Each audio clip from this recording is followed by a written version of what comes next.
Hey, listen, Mac. What I said a thousand times. The loot crates back in my day, they were free, and you could take one down, and they were a lot bigger back then. A lot bigger.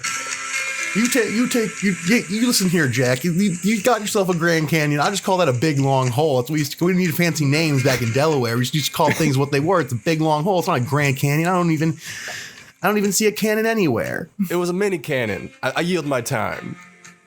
Oh, Griffin, we just got. Whoa, wait. Oh, Griffin, play this link I'm about to send you that Ted just sent me for Grand Canyon music. I'm very curious what this is. This is like real, like, you know, from the grave kind of stuff, because it's way old. Uh-oh. Yeah, let's hear the spooky scene. This is a Joe Biden song version of the Canyons. This is way much more his era. Now listen, Jack, the Shinrock Corporation, I talked to the Shinrock Corporation. I told him knock it off, okay? I told him me and my buds, we used to dip our legs in the Mako. Let the Mako dripping off our legs. I said the Shinrock Corporation. I said, Mr. Heidegger, you look. I understand where you're coming from, Jack. I think you're doing a great job with the security stuff, but I don't know if we really. Oh, back in my day, we used to just trust each other. Used to have a good time. Didn't matter if people carried around swords or guns. We were all on the same team. Just Team Mako, baby. That's what we're doing. Listen here, Jack. I don't think you need to be restricting this just to some rich folks. We could all have some Mako poisoning.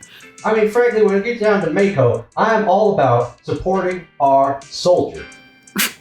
So, you know, back when I was a soldier, you used to get a free ice cream, and it was a double scoop, mind you, not like the scoops they make these days. And it cost a nickel. The scooper was bigger, and you got two of them. You got two of them for the price of one. And Sephiroth was a bad dude, okay? That was Liz, brought to you by the Liz Smith Foundation. Yeah, brought to you by the Joe Biden is a hologram of the Grand Canyon. I'm gonna make an entire mod of FF7 that just replaces Sephiroth's name with Corn Pop. That's it. That's the only mod for the entire game. Oh shit. Corn Pop keeps talking about reunion, and I say the union is strong. His dead mom. Now I talked to Genova. Okay, that was Joe Biden in the Grand Canyon. Liz Smith, we are a huge fan of you, Liz. If you want to call on the show, we had a failed recording earlier where I said that you are the gamer delegate. You are someone who is bringing gaming into the mainstream of politics, and for that I thank you. But we also have Ted here, Ted Anderson from Tonight We Riot. Oh hey, what's up? This time I remember to press record. Yeah, this time we're recording, which is great. Also, by the way, you might want to know what here is and why we're recording, and that's because welcome to another episode of the Game Boys podcast. My name is Lux. And joining me, as always, he may not have his memories, but he's got his gun. It's Griffin Davis. I rewrote the intro because it didn't sound great the first time. I remember how to use this gun, and that's what matters. Always keep your loadouts on you. Well, I think we're going to talk about Disco Elysium, but I think because Ted has a limited time, we should get to doing a little riff and talking to Ted, and then maybe once Ted leaves, we'll go to go talk about Disco for a little bit. Yeah, that works. So that's a tease for the end of the episode. People who want to hear us talk more about Disco Elysium, I know you're out there because you've messaged me. But for now, we're talking to Ted Anderson, one of the artists, or maybe I guess the primary artist on Tonight We Riot, the new Pixel Pusher Union 512 video game about rising up and the workers taking power over their oppressors. And it fucking rules. It fucking rules, man. That's like the headline here, I think, is that this game whips ass. Mm-hmm. That's like a bit. Guys. Yeah, totally. We're super happy to have you on. It's so much fun. I've been playing it, and it's and I'm not very skilled at this type of genre, and it's providing a fun challenge.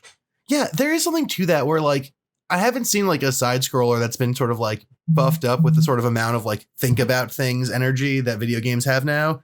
I think also the level designs here, and if I may, and Ted can correct me if this wasn't his intention, but every level feels like a small puzzle kind of, and there's like a little bit of like resource management in terms of like how many bottles and Molotovs you have and like what you can do with them, and each zone kind of felt more like a rhythmic puzzle that I needed to figure out rather than like me just like running through a long platforming level, and I like that. Yeah, that was absolutely on purpose. And so Steven, our programmer, was also the lead person for all the level design.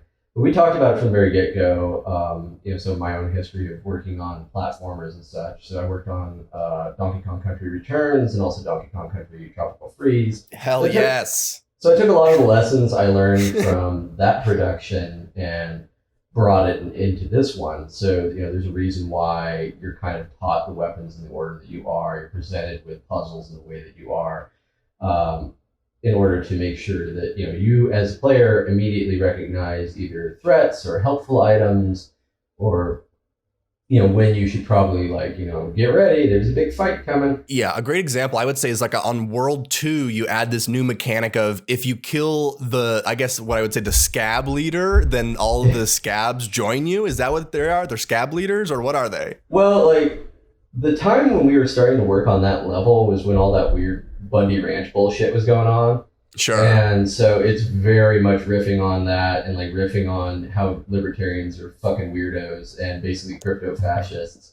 And, because if you ask them, when is it okay for the state to just walk all over people, they'll be like, oh, the minute a union forms. Kill them all.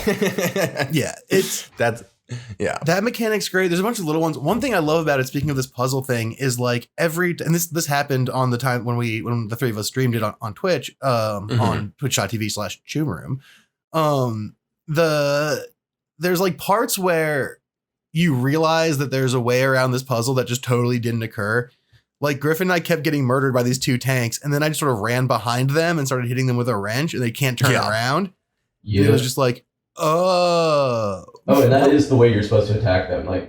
So one of the things in the game that's never explicitly mentioned but is always there is that enemies all have that kind of electric blue color on them somewhere, and if it's a weak spot, that's where you're supposed to attack them.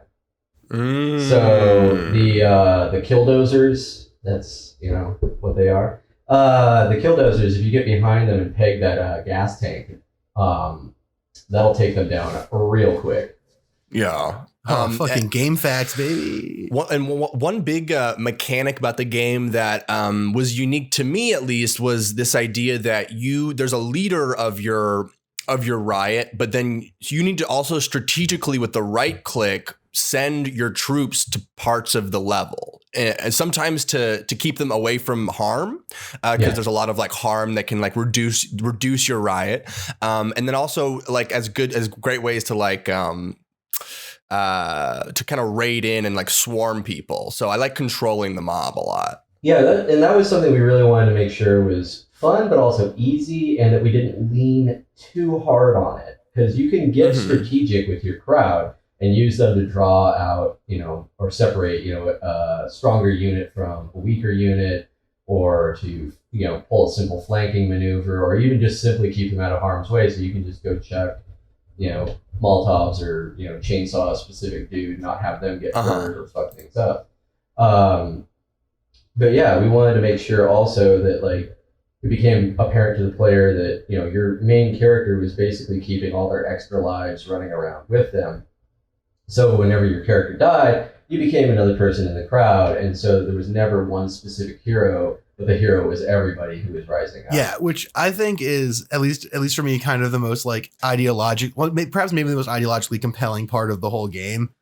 I mean, obviously, I love a union revolution, and I love beating up rich guys, and all that.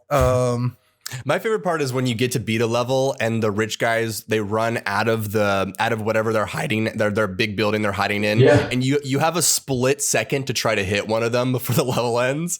I try to nail them every time. It's like a fun little thing that I try to do when the level's over. So under the hood, those guys are technically invulnerable. But you can still set them on fire and they'll run around like crazy, and it's very satisfying. But the armories, the reason why there's an armory at the end of every level is actually dating way back to probably the closest this country ever came to a socialist revolution. And there's a reason why we don't talk about it in history books, because it came very close.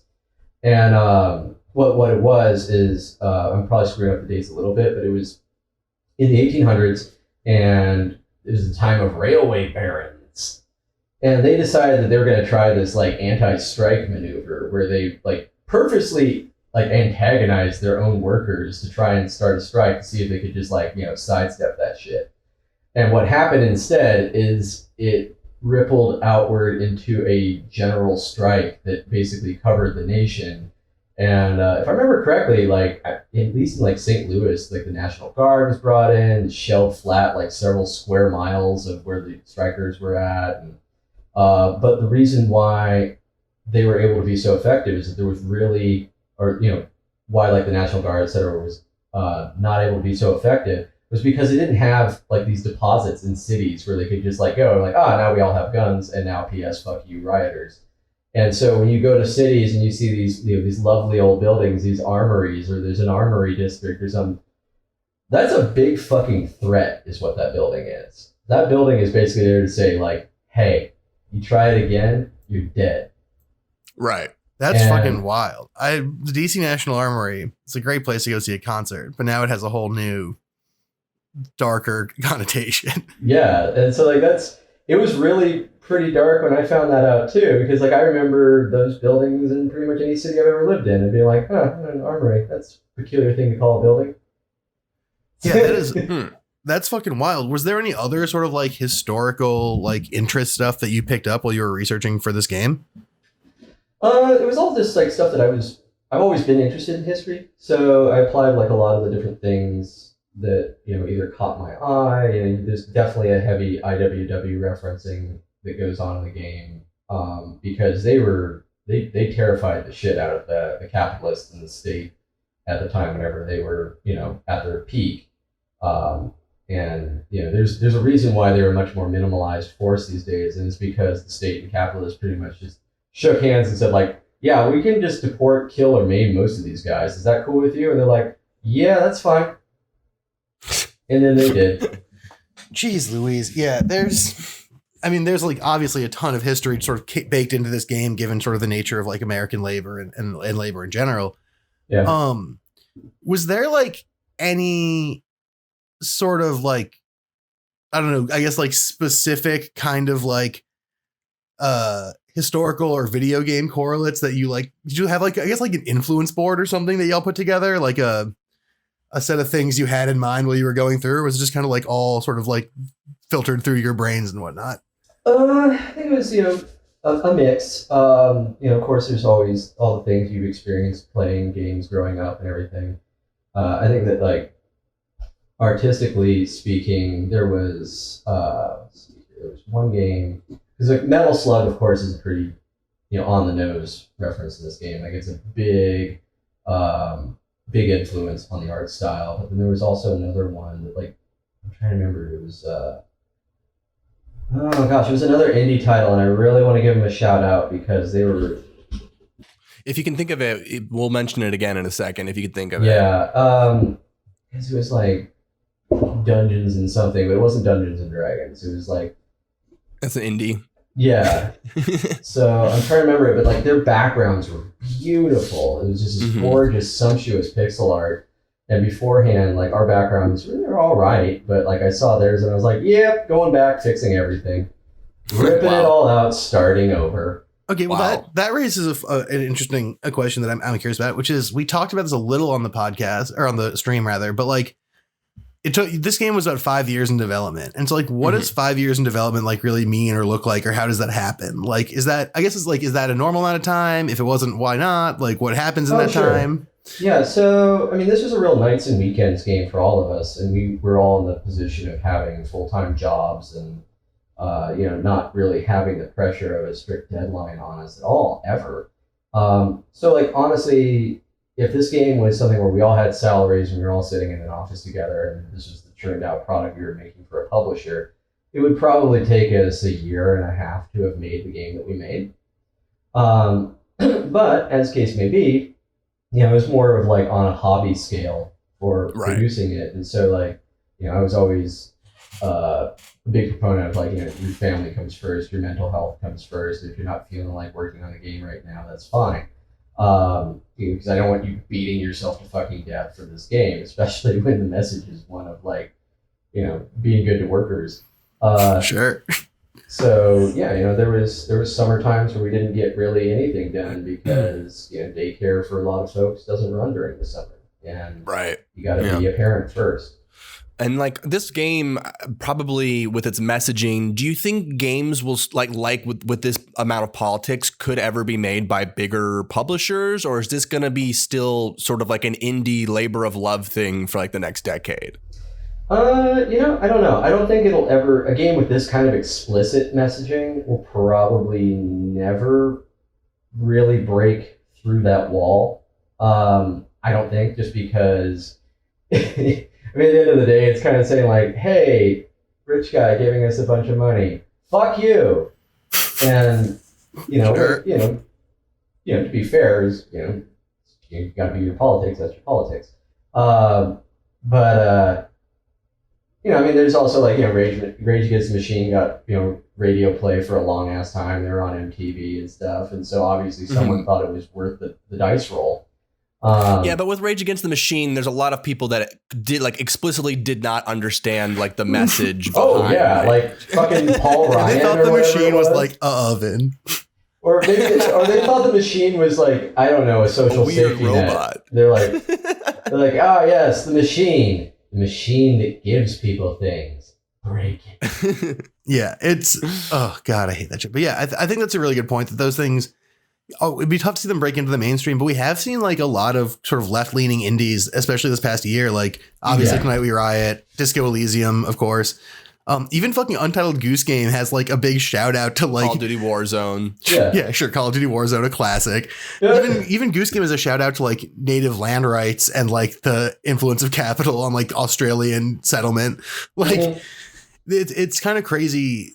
I mean, even it's like, I would never have expected to see those kind of sentiments in games really very much at all anywhere. And the past like year or two, they've been popping up really regularly. So even if it can't penetrate to like the mainstream, it seems to have like started to become like a real undercurrent of a lot of indie development. Right. And I don't think that at first that kind of surprised me initially, that was kind of happening. But then I realized, in the historic, perspective, video games are just media like anything else. And so when the broader spectrum of folks start really experiencing these hard times, or realizing that, it's not going to get better no matter how many times, was it like fucking Steakums sets up an account to be like, wow, shit's tough right now, isn't it? Well, do you like Steakums? Yeah. It's more like, there's media out there that's going to form up, and it's going to be, explicitly speaking to the experiences people have, the anger that they have.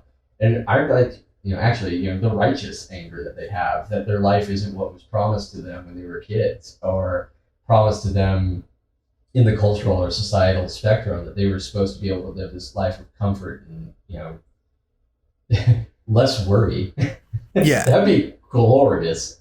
So speaking of sort of some of those ideas, like how exactly did this game like come about? Like, I mean, I know that you sort of are a commie guy and trend that way. And I guess I've been like trending more that way the past several years, but like, how did you end up just sort of like putting together this like union shop game that has like this such a clear story and all this stuff? Like, how did this go from like gestating idea to like game that I play on my Switch now? It started off with me just I was really into pixel art at the time, strangely enough.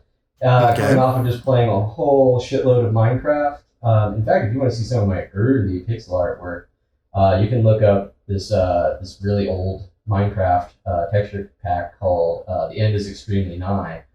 And I mean, someone else picked it up and started running with it later, but like the earliest versions were mine. And I still like it. It's still a fun little pack to play with. But anywho, so I started messing around. I was like, it might be fun to make an actual pixel art game. Surely that won't take very long. 5 years later.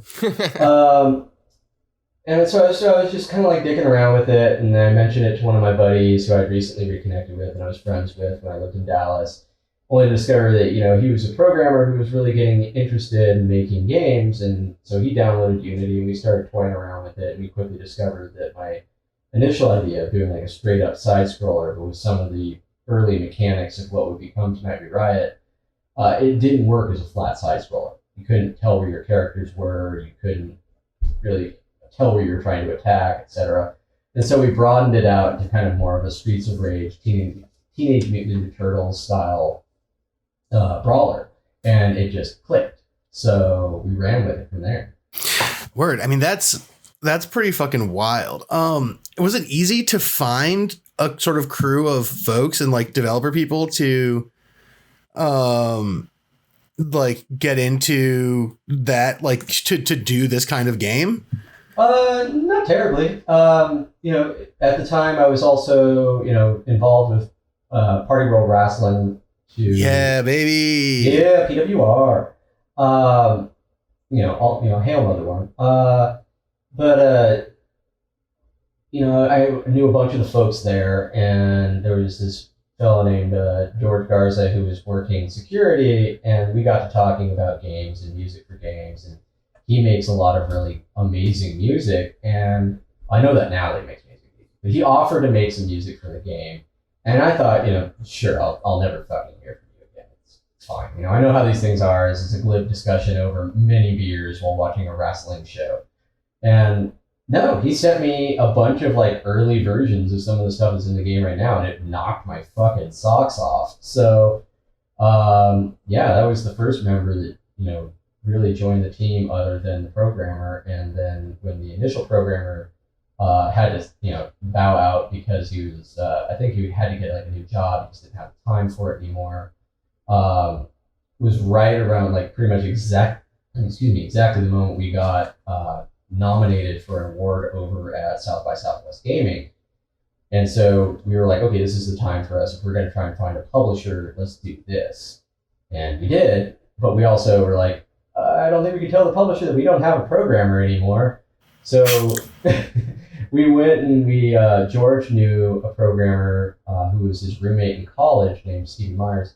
And, he signed on what was supposed to be temporarily at first. And then like 4 years later, him and I finished the game. So, yeah. It's like, what even isn't PWR's fault anymore? Yeah, well, I always joked that like PWR was like this weird middle of the Venn diagram for like all of my life, because like whenever I would go there, it was like all of my real world friends, and then it would be like all of my socialist friends, and then it would be all of my video game colleagues and friends would go to the same show, and I'd see fucking everybody there. That seems about right. I wish I ever saw people at the show. I just sit in a dark room. But you'll stay in your dark room and you'll like it. That's where I excel. Is dark rooms of computers. You guys talked a lot about that you guys all had equal say on the project and sort of like the unusual. Did I miss that already? Did we talk? We haven't about talked about the Shop Democracy stuff, and I'd like to. So you should definitely. So that way that came about was, again, like I was a big fan of like the Wobblies and everything, reading up on Shop Democracy and the idea of making sure that we never had a true capitalist managerial class within this company. And the reasons why was because I've been in games for a long ass time. I started probably too young at like 18, working as an intern, and it's been almost 20 years now. But anyways, like during that, I saw a lot of ways that this industry just didn't work well. There was really no top of the ladder for someone who was really good at art or good at programming or good at sound design or level design or anything. You just kind of got shunted into a managerial position, whether you were good at it or not. And because the pay at that level was so fucking good, you had these golden handcuffs on, and there was like, even if you hated your job and you weren't good at it, you were damned if you were going to step down from that shit. Because, of course, yeah. And I was like, there's got to be a better way to do this. And so I was like, okay, well, what if we decide amongst ourselves? What if we vote amongst ourselves? And if someday we did get big enough where we did need to have people who are in managerial positions, we'd vote amongst ourselves for who's going to be our manager. And like any true leftist group, they could be recalled at any time. Like, they could be like, yeah, this guy's not doing a great job. And, no offense to you, dude, but you're just not picking up your end of the log, as it were. So, I wanted to make it so that there was more checks and balances and more equality within a working environment. And that overall, like, was pretty successful, or because I guess with bigger teams, like, yeah, you'd have to have managers to like move around like a team of 100, but I'm sure it works really well with like a small team. Yeah, it works really great with our small team. And I think that it can also be built out to work at larger teams. It's just, you really have to build that into the culture of your company. You can't have it be like so many game companies. These, during my career, where I've always called it a kind of a cargo cult corporate culture. And right. if folks out there aren't familiar with cargo cults, it was like the end of, during like island hopping in World War II, you'd have these, largely untouched Pacific islands that, the U.S. was just, sailing around and building airstrips on and pretty much just leaving after they were done. But you have to realize like how shocking that was to the people who, all of a sudden these giant metal boats show up, and then there's electricity, and there's these weird people and shitloads of food and tons of fresh water, and there's these planes, and like the place is a very noisy and busy world. It's kind of scary but also awe-inspiring, and then it's gone. And then it just disappears. Especially when you think about the fact that like all those World War II planes had like teeth on them.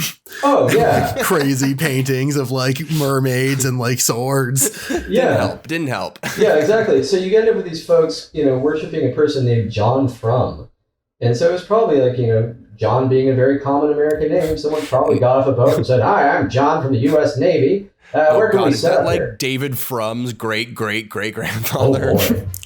But no. But yeah, so like the way I see it is kind of like dovetailing into how video game companies work is that a lot of them just spawned out of groups of friends working together and then being like, I guess we're a company now, and then it grew. And so like a lot of that whole culture of like, let's not be dicks to each other, and then drama happens. Oh, dropping the whole not be dicks thing because I'm totally gonna be a dick right now. And so I've always thought of it as like, if we do the things that the corporation do, then the money will flow. All hail the money. And it's like, not really. It's not working out. But yeah, that culture, it has to come from the top, like down, which is why it's like, especially with like this whole like Naughty Dog Last of Us 2 thing, which I'm sure you've kept up with. It's like a lot of people have complained about the crunch there. And then, like the heads like Druckmann and people are just like, oh, it was hackers, but they completely like ignore the original controversy about it. Oh, where they kind of like threw some people under the bus and basically blackballed their careers for hopefully only a short time? Yeah. What's your position on that? Well, first of all, I fucking hate crunch. Crunch is dog shit. And if anything, it's just like, it's two forces meeting each other. It's a publisher making demands and people who are very detached from like the production line level of creating a game being like, oh yeah, we can definitely do that. We can definitely do that within that time range. We can land this game on September, and because that's the date we like because it's a week before the Call of Duty game, not because of like production. Right, or like we got to hit that Christmas sales season. Otherwise, this game won't recoup the fucking hundreds of millions of dollars it requires to bring in a team of 400 to poop out a AAA title. Like,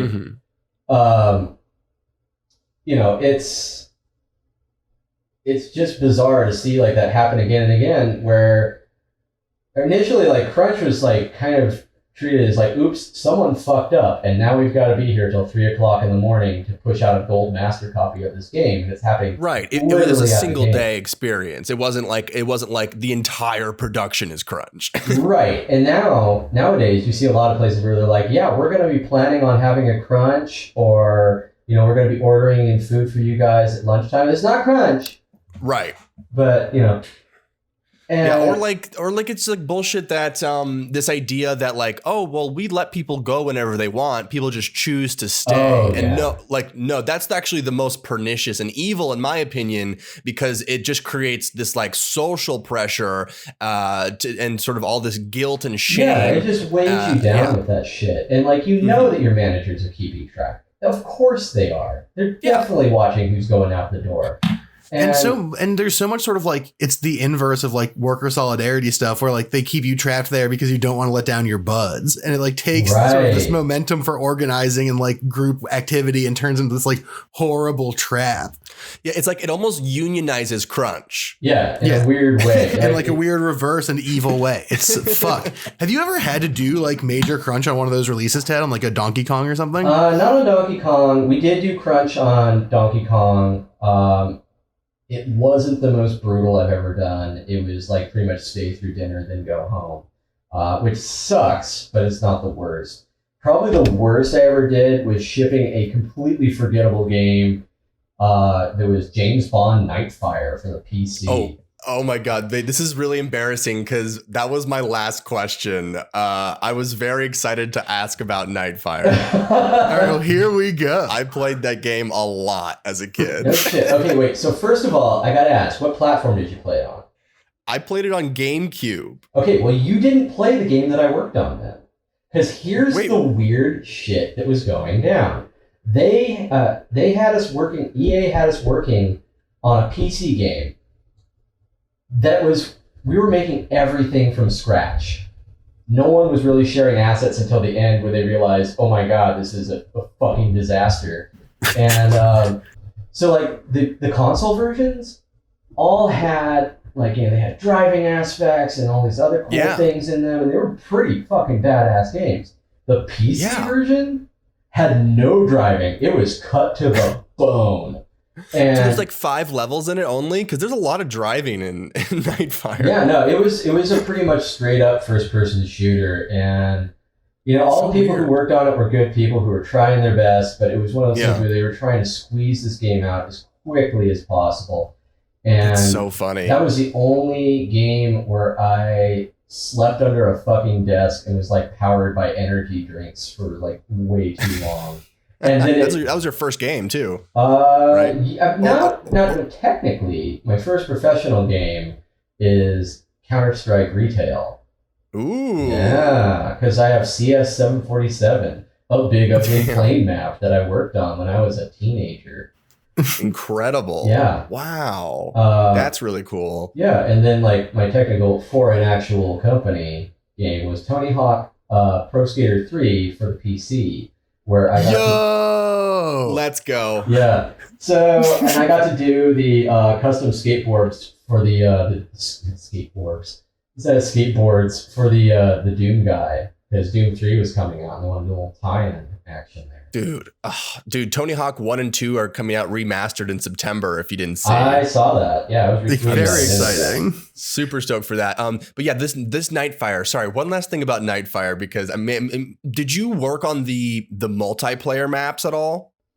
Oh shit, maybe.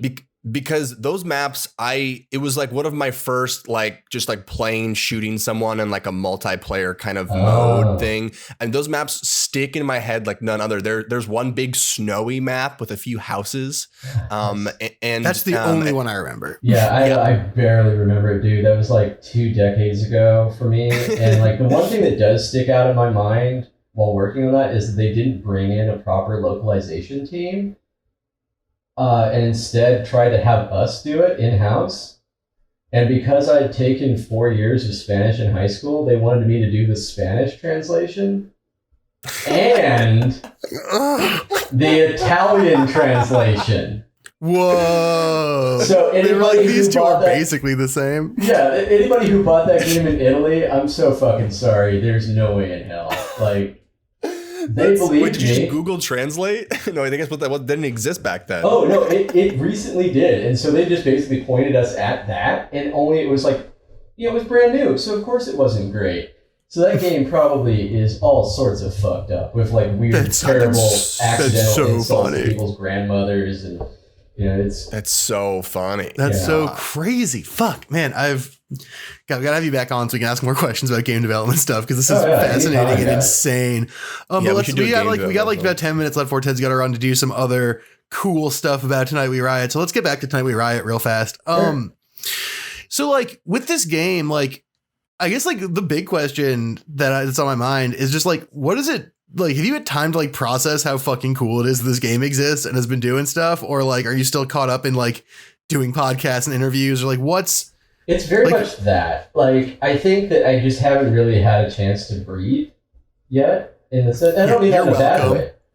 Yeah, like people like you who won't leave me alone. No, it's mostly just. I'd say that the bigger aspect of it is that this is all happening during quarantine. And so like normally if this was like my normal life where I get to do normal shit, like I just, come home and I'd answer some social media or some email or whatever, and then I'd have time to unwind, after a day of making my day job art. But I don't.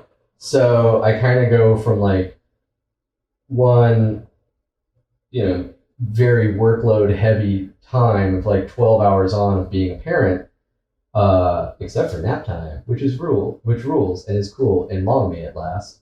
But go from that to then immediately jumping into like social media stuff or interviews, and it's all very cool. Like in the back of my head, I understand this is really cool. Like it could be worse. It could be a lot worse. It could be one of those things where we dropped the game and it did nothing and people didn't care. And nobody wanted to talk to us. And it's certainly not that.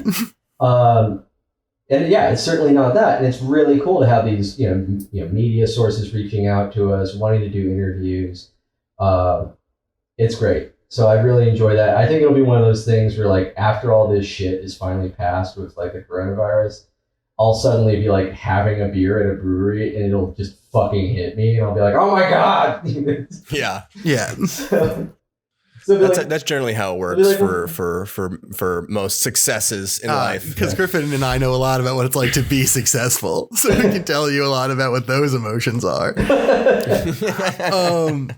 But yeah, so it's just so fucking cool, man. It's so fucking wild that you've been able to do this. It's cool that you did it, and it's cool. It's even cooler that the game is fun to play. That's the big thing. It's like we don't just know a video game guy; we know a guy who made a good game. One of the hard things to do. See, that's what I was. It's one of those things that's really actually pretty hard. That I think a lot of people don't understand that when you're working on a game, especially for years, and you've been looking at it every single day for 5 years, you get bored of it. You get really bored of it, and And so like with that being kind of your platform that you're trying to jump from, it becomes hard to thinking about, other people enjoying your game. And so that's kind of where I was whenever it finally shipped. I was like, man, fuck, I hope people like this because I don't ever want to play it again. and that's not to say that it's not a good game. Of course it's a good game. I really like it. I have fond memories of it, but I have played it so fucking much. Yeah, so. I can only imagine how many times you've run through those various streets and swamps and whatever factories, etc. Yeah. Yeah, man, it's really fucking wild. I guess the last question I kind of want to ask is like, what kind of made you want to do the art and the style in the way that you did? I know you're saying you were into pixel art at the time, but like, was there like a more specific choice than just being like, this seems cool, I'm going to do some of that? Well, I mean, it was one of those things that like as an artist, I really found pixel art to be a unique challenge, especially working with a very limited palette of colors. There's only 24 colors in the palette for Tonight We Riot. That's, squeaking by with, there's alpha channels and stuff. So of course you're going to get blended colors in there because of that, but it's never on purpose. It's never used as a means to like shade something. So you have to get kind of brave with how you're going to be doing separations for like contrast and value. And so with that, I really started like figuring out how I was going to separate out a scene, make the characters pop. Any kind of character in the game, something you can interact with, always has like a black outline around it, so you know that that's something you can interact with. And there's a lot of these weird little rules that started cropping up as we went that like, Unlike a lot of other games, if you see something that's red, that's actually a friendly object. If you see something blue, that's something you can interact with, so on and so forth. And yeah, it ended up being a lot of stuff where I wanted to make sure that although we were working in pixel art, we didn't fall into a lot of the traps that I feel like aren't immediately evident for working with pixel art. Like a lot of people will be like, I'm going to use every color, but everything's squares. Yeah, you did there's a really impressive kind of balance to this game where the pixel art works to kind of make things feel kind of like a little like silly and fantastical and fun, but it's not like cutesy. It's able to kind of strike a real good middle ground there. That's very, very cool. Oh, thanks. All right. Well, I know you got a thing to do at 1, so we should probably let you go. Okay. But it's been awesome having you on the show.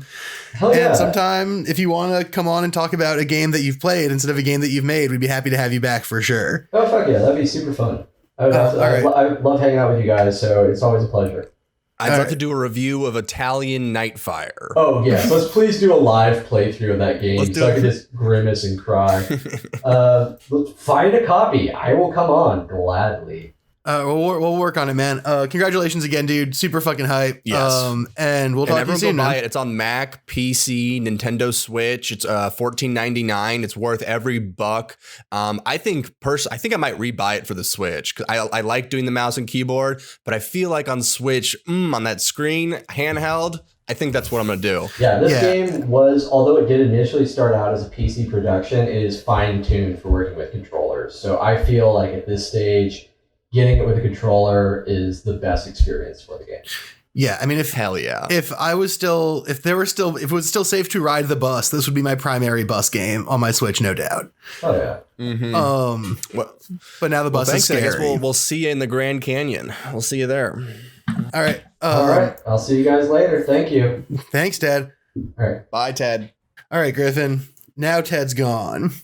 I have a headache from how bad this experience has been for me. So for those of you who couldn't tell because I was talking about more than Griffin, it's because Griffin was cutting in and out of the call and it's driven him insane. It is so fucking brutal. Like my internet is good. I've switched to multiple different video chat apps. It's been happening to me all week. The call just drops every like 45 seconds, but not for a long time, just for like 4 or 5 fucking seconds. Just enough for me to lose all context of what's being said. All right. Well, you want to try and take a crack at the Disco Elysium chat that we promised the viewers and see if you can hold up for it? Yeah, let's see. I mean, fuck, I'm just mad. I don't know what to do. Well, let's turn that frown upside down and talk about everyone's favorite game that we've been playing lately. Yeah, let's talk about it. Okay, so and it's probably spoilers if you haven't played. Yeah, big spoilers. We're going to talk about the end and shit. So one big difference in our playthroughs that we talked about it before in the stuff that got lost is that you got your gun. I forgot to get my gun back. So you never met Pigs? No, I never met Pigs. What was Pigs like? Oh my God, you would have loved Pigs. What was Pigs' deal? I'm very excited. So Pigs is a mentally unwell woman who thinks she's a police officer. And she carries like a siren and a bunch of police lights on her body, and she cranks them with a crank to make them go. And she has your gun, and basically there's a lot of options on how to get it from her, but eventually you talk to her enough and you pretend if you respect her and treat her like a police officer, then she will eventually calm down. But if you tell her she's not a cop, that's the wrong way to do it. Yeah, that's fucking wild. It's great though, because then it's like it's nice too, because then you talk to Titus and the Hardy Boys, and you tell them about her, and they're like, oh, okay, that's a Hardy Boy job. We'll go make sure that she's taken care of. So it was a fun little mini story about like how like little groups of community groups can like take care of each other. Yeah, I mean that's a lot of the game. Okay, so let's just jump ahead to there's the standoff outside the Whirling in Rags. And everything in this game leads up to the standoff, which is one of the most intense, like just tense moments in any game I've ever played, or like a movie. Like it was every decision I was like, oh my God. Yeah, I was losing my damn mind throughout that. But I want to know, I just want to swap what happened to us, because you had a gun for that and I didn't. And I want to know what the gun does for that section of the game. Yep, I just lost you again, bud. Well, but I guess maybe next week we'll talk about what happens if you have your gun at the end of the game. All right. So sorry about the teaser at the beginning, everyone. We're having tech problems. It's all right. Griffin and I will get it figured out next week. And next week we will talk a lot more about the end of Disco Elysium. So stay tuned. This is just another teaser for another episode, but we're going to call it here so that we can get our tech shit fixed. My name is Lux. All right, sorry. Before we go, make sure to check out Griffin on twitch.tv/trimroom. Make sure to check out Haley, our amazing editor and producer, on Instagram and YouTube at Eat Every Sound. Check out at Not Even a Show, check out Not Even a Show on YouTube, and check out Party World Wrestling stuff for future updates on me. Check out Wisecrack. Our newest videos have been pretty fun. And that's going to do it for us today. My name is Lux. I'm your host, Griffin Davis. Your editor, producer is Haley Clement. Your intro to music by Matthew Moore. Your art by Brittany Metz. Goodbye, Internet. We love you very much.